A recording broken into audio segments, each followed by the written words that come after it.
বিশ্বকাপের মাঠে শুধু গোল আর জয়ের গল্পই নয়, থাকে আবেগ, কৃতজ্ঞতা আর লড়াইয়ের আখ্যান। যুক্তরাষ্ট্রের স্বেচ্ছাচারিতা, ফিফার দ্বিচারিতা আর নানা সংখ্যা সংশয় পেরিয়ে চোখে চোখ রেখে লড়েছে ইরান। নিজেদের ছাপও রেখে গেছেন, ছোট্ট চিরকুটে বার্তাও দিয়েছেন মেহেদী তারেমিরা। বেলজিয়ামের বিপক্ষে গোলশূন্য ড্র করে নকআউট পর্বে যাওয়ার আশা টিকিয়ে রেখেছে ইরান। তবে বিশ্বকাপ শেষ হয়ে যাওয়ার সংশয়ও আছে। লস অ্যাঞ্জেলেসের সোফাই স্টেডিয়ামের ড্রেসিং রুমে তাই ইরান রেখে গেছে এক হৃদয় ছোঁয়া বার্তা।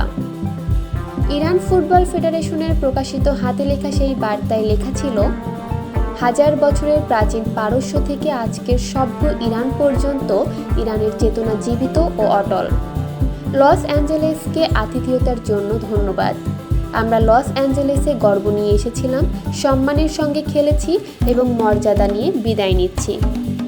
বার্তায় ইরানি সমর্থকদেরও ধন্যবাদ জানানো হয়, যারা দলের জন্য হৃদয়, কণ্ঠ এবং আত্মা উৎসর্গ করেছেন।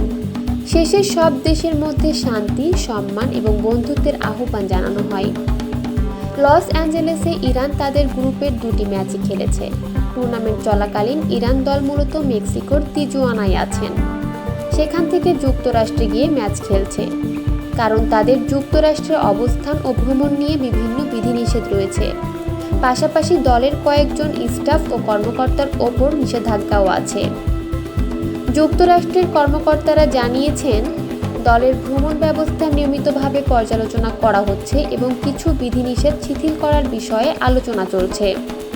ইরানের কোচ আমির গালেনোয়ি বারবার এই ভ্রমণ সংক্রান্ত বিধিনিষেধের সমালোচনা করেছেন।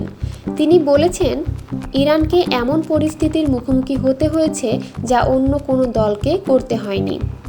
তবে ইরানের এখনও নকআউট পর্বে যাওয়ার আশা আছে। তারা তাদের শেষ গ্রুপ ম্যাচ খেলবে সিয়াটলে মিশরের বিপক্ষে। ওই ম্যাচের ফলের ওপর নির্ভর করবে ইরান আসলেই কি বিশ্বকাপ থেকে বিদায় নিচ্ছে নাকি থাকছে।